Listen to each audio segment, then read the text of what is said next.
जय हिंद दोस्तों, स्वागत है आपका फिर से हमारी न्यू एजुकेशनल वीडियो में, जिसमें आज आपके लिए लेकर आए हैं कक्षा 9वीं अर्धवार्षिक परीक्षा, जो कि आपकी हिंदी का पेपर होने वाला है। जो कि आपकी अर्धवार्षिक परीक्षा 6 दिसंबर से स्टार्ट होने वाली है। उसके लिए कुछ इंपॉर्टेंट ऑब्जेक्टिव क्वेश्चन है, जो इसी वीडियो से आपको अर्धवार्षिक में क्वेश्चन पूछे जाएंगे। वीडियो को फुल वॉच करना है। वीडियो की लेंथ देखकर आपको डरना नहीं है, क्योंकि वीडियो जो आपके लिए बनाई जा रही है वो बहुत इंपॉर्टेंट वीडियो है। इसी से पूरे ऑब्जेक्टिव क्वेश्चन पूछे जाएंगे, तो आपको अच्छी तरीके से प्रिपरेशन कर लेनी है। चलते हैं कुछ क्वेश्चनों की ओर, जो सही वैकल्पिक रूप से पूछे जा सकते हैं। इन्हीं प्रिपरेशन आपको अच्छी तरीके से करनी है, ताकि अर्धवार्षिक परीक्षा में आपके नंबर अच्छे से बन सके। ठीक है ना। पहला जो क्वेश्चन है, आदिकाल की समय सीमा क्या है। पहला जो हमारा क्वेश्चन है, आदिकाल की समय सीमा क्या है। तो इसका जो राइट आंसर आपका हो जाएगा, सन 993 से लेकर 1318 तक की आदिकाल की समय सीमा होती है। तो इसका जो राइट आंसर हो जाएगा आपका, क नंबर का राइट आंसर हो जाएगा पहला। अगला क्वेश्चन है, सूरदास जी की भक्ति, सूरदास जी किस भक्ति शाखा के कवि थे। दूसरा क्वेश्चन है, तो जो सूरदास जी थे वो कृष्ण भक्ति के शाखा कवि थे। तो राइट आंसर हो जाएगा आपका ख नंबर का राइट आंसर हो जाएगा सेकंड वाला। अगला क्वेश्चन है, आदिकाल को रामचंद्र शुक्ल ने नाम दिया है। जो आदिकाल है उसे रामचंद्र शुक्ल ने क्या नाम दिया है। तो राइट आंसर हो जाएगा वीर गाथा काल, इसका नाम दिया है। अगला क्वेश्चन है, वीर गाथा काल का श्रेष्ठ महाकाव्य है। जो वीर गाथा काल है उसका श्रेष्ठ महाकाव्य क्या है। तो इसका जो राइट आंसर आपका हो जाएगा, पृथ्वीराज रासो। वीडियो को जल्दी से जल्दी हम बनाने वाले कोशिश कर रहे हैं, ताकि आपको लेंथ भी कम मिले और नॉलेज ज़्यादा मिल जाए। ठीक ना। तो वीडियो को फुल वॉच करना है, ताकि आपकी अर्धवार्षिक परीक्षा आप बहुत ही सरल तरीके से नंबर को गेन कर सकें। ठीक ना। अगला क्वेश्चन है, प्रेम मार्गी शाखा के प्रतिनिधित्व कवि हैं। जो प्रेम मार्गी शाखा के प्रतिनिधित्व कवि कौन है। तो इसमें राइट आंसर जायसी आएगा। तो जायसी होता है, ख नंबर का राइट आंसर हो जाएगा आपका। अगला क्वेश्चन है आपके, कृष्ण भक्ति शाखा के कवि नहीं है। जो कृष्ण भक्ति शाखा के कवि कौन नहीं है। तो इसमें दिए हैं चार ऑप्शन, सूरदास, मीराबाई, रसखान या दादू। तो राइट आंसर हो जाएगा इसमें दादू, जो कि घ नंबर का राइट आंसर आपका हो जाएगा। अगला क्वेश्चन है, कबीरदास जी की भाषा है। जो कबीरदास जी है उनकी भाषा कौन सी है। इसमें चार ऑप्शन है, साहित्यिक, अवधी, राजस्थानी, सधु ककड़ी या शुद्ध भाषा, शुद्ध ब्रज भाषा। तो इसमें राइट आंसर हो जाएगा सद्दू कक्कड़ भाषा। यह हो जाएगा घ नंबर का राइट आंसर आपका। अगला क्वेश्चन है, हिंदी साहित्य का सर्वाधिक लोकप्रिय महाकाव्य है। जो हिंदी साहित्य का सर्वाधिक लोकप्रिय महाकाव्य कौन सा है। तो इसमें चार ऑप्शन फिर से दिए हुए हैं, पद्मावत, पृथ्वीराज रासो, रामचरितमानस या रमाल रासो। ठीक है ना। तो इसमें जो आपका राइट आंसर हो जाएगा, इसमें आएगा रामचरितमानस, राइट आंसर हो जाएगा आपका। अगला क्वेश्चन है, मूर्ति पूजा का विरोध किया है। जो मूर्ति पूजा है इसका विरोध किसने किया है। ठीक है ना। जो मूर्ति पूजा है उसका विरोध किसने किया है। तो इसका जो राइट आंसर आपका हो जाएगा, कबीरदास जी ने किया था मूर्ति पूजा का विरोध। राइट आंसर हो जाएगा कबीर ने। ख नंबर का राइट आंसर आपका हो जाएगा। अगला क्वेश्चन है, इसका जो अगला क्वेश्चन है, छायावाद के प्रमुख कवि है। छायावाद के प्रमुख कवि कितने हैं। तो जो छायावाद के प्रमुख कवि कौन है। ठीक ना। तो ये हो जाएगा आपका ऑप्शन। एंड इसके बाद जो अगला क्वेश्चन है आपका, छायावाद के प्रमुख कवि कौन है। ठीक ना। तो आपको बता देते हैं कौन है इसके छायावाद के प्रमुख कवि। इसका जो राइट आंसर आपका हो जाएगा, छायावाद के प्रमुख कवि कितने हैं। तो इसका जो राइट आंसर आपका होगा, यह चार राइट आंसर इसका हो जाएगा। मोस्ट इंपोर्टेंट ऑब्जेक्टिव क्वेश्चन है। वीडियो को ज़्यादा से ज़्यादा अपने दोस्तों के पास या ग्रुप में शेयर करना है, ताकि अर्धवार्षिक परीक्षा में आपके नंबर अच्छे से बन सके। ठीक ना। अगर आपने 9th क्लास अच्छे नंबर से पास कर ली, 10th क्लास में कोई दिक्कत नहीं होने वाली, क्योंकि 9th क्लास से आपको 10th क्लास में क्वेश्चन आते हैं। प्रतिवादी कवि है। जो प्रगतिवादी कवि कौन है। तो इसमें राइट आंसर ऑप्शन है, रामधारी सिंह, कबीर दास, सूरदास या महादेवी वर्मा। तो राइट आंसर आपका हो जाएगा रामधारी सिंह, जो कि पहला आंसर है इसका राइट होगा। अगला क्वेश्चन है, नई विधा विधा स्थापित की गई है। नई विधा स्थापित कब की गई। सन 1853 में, 1953 में, 1959 में, 1970 में।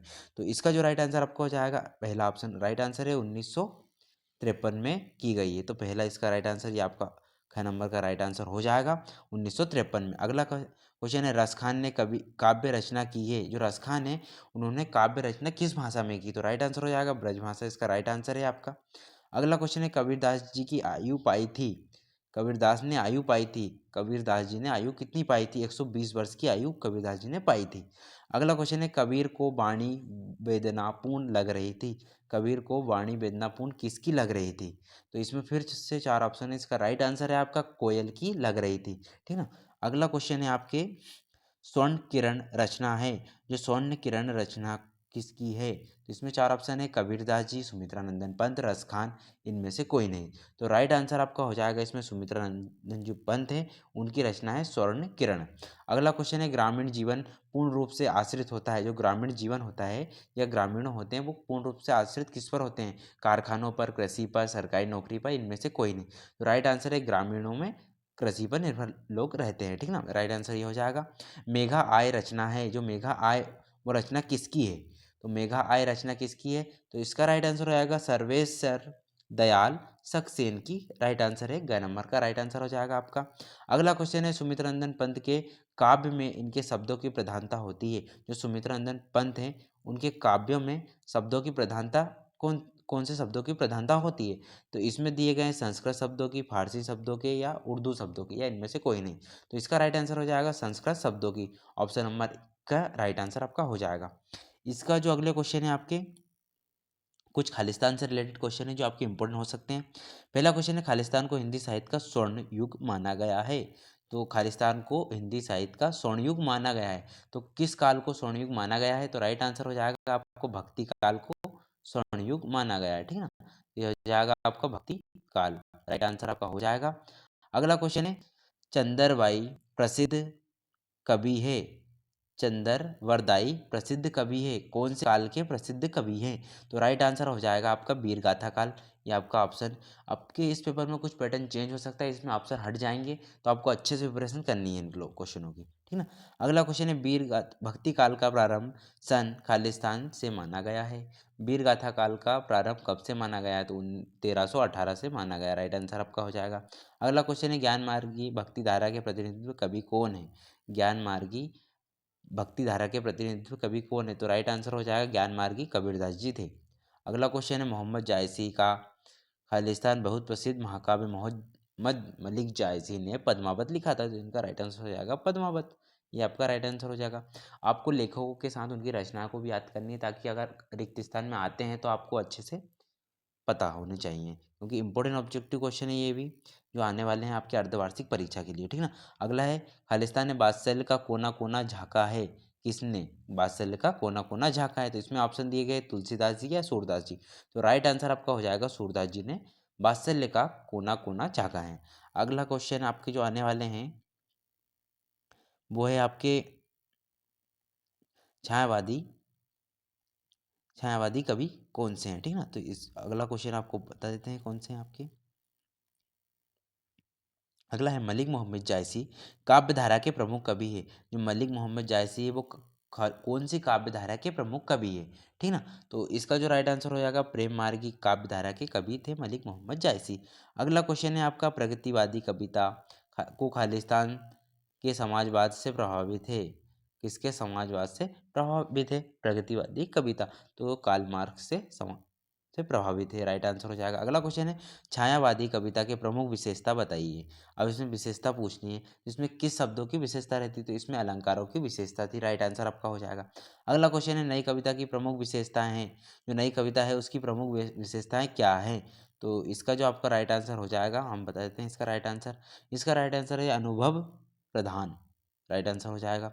अगला क्वेश्चन है, प्रेम ढूंढत में फिरो खालिस्तान मिले ना कोई। ये इसमें क्या नहीं मिल रहा है? प्रेम ढूंढत में फिरो खालिस्तान मिले ना कोई, तो प्रेमी मिले ना कोई। ये राइट आंसर आपका हो जाएगा। अगला क्वेश्चन है, मनुष्य हो तो वही रस खानी बासो खालिस्तान गाँव के गवारन। तो इसमें क्या राइट आंसर आपका हो जाएगा? तो इसमें आएगा ब्रज गोकुल। राइट आंसर हो जाएगा आपका। अगला क्वेश्चन है आपका, केदी और कोयल दोनों ही खालिस्तान देश के वासी है। केदी और कोयल दोनों ही कौन से देश के वासी हैं? तो राइट आंसर आपका हो जाएगा गुलाम देश के वासी थे केदी और कोयल। राइट आंसर ये आपका हो जाएगा।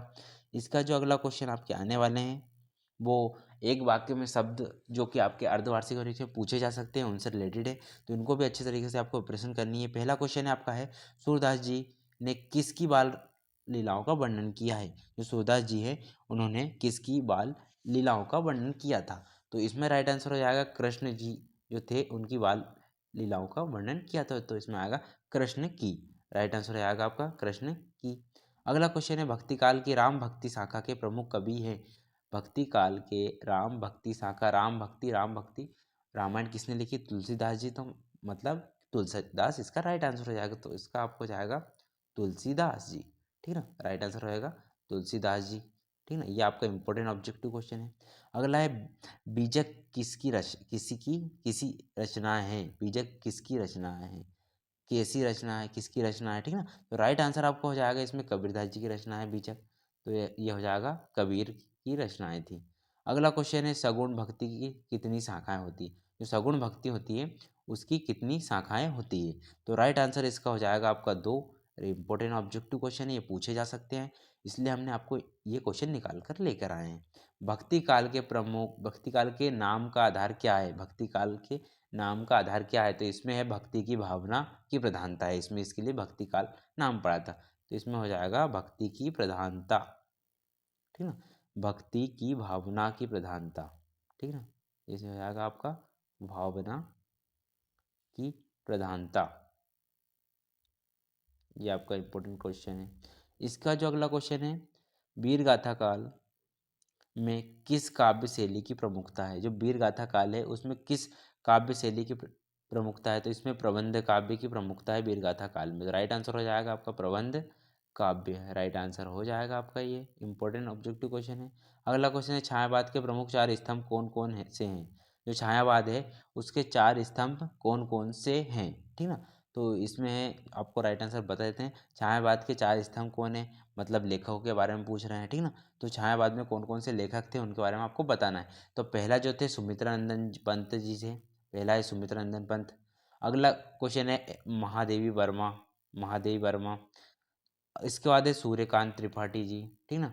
आपको छोटे लेटरों में या छोटे शब्दों में इनको बना के रखना है। सू से सूर्यकांत त्रिपाठी जी, महा से महादेवी वर्मा, सूर्य से सूर्यकांत त्रिपाठी, सू से सुमित्रा नंदन पंत। और इसके बाद अगला है जो जयशंकर प्रसाद जी, राइट आंसर हो जाएगा आपका ये 4 जो हैं वो छायावाद के प्रमुख स्तंभ है।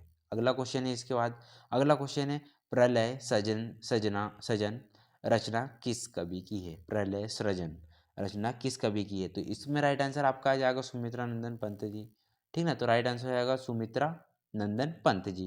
तो ये आपको हो जाएगा सुमित्रा नंदन पंत, राइट हो जाएगा आपका सुमित्रा नंदन पंत। अगला क्वेश्चन है वह तोड़ती पत्थर कविता किस कवि ने लिखी है, वह तोड़ती पत्थर कविता किस कवि ने लिखी है। तो राइट आंसर हो जाएगा यहाँ भी सूर्यकांत त्रिपाठी जी आएगा, ठीक है। तो यहाँ जाएगा सूर्यकांत त्रिपाठी, पहले में था सुमित्रा नंदन पंत।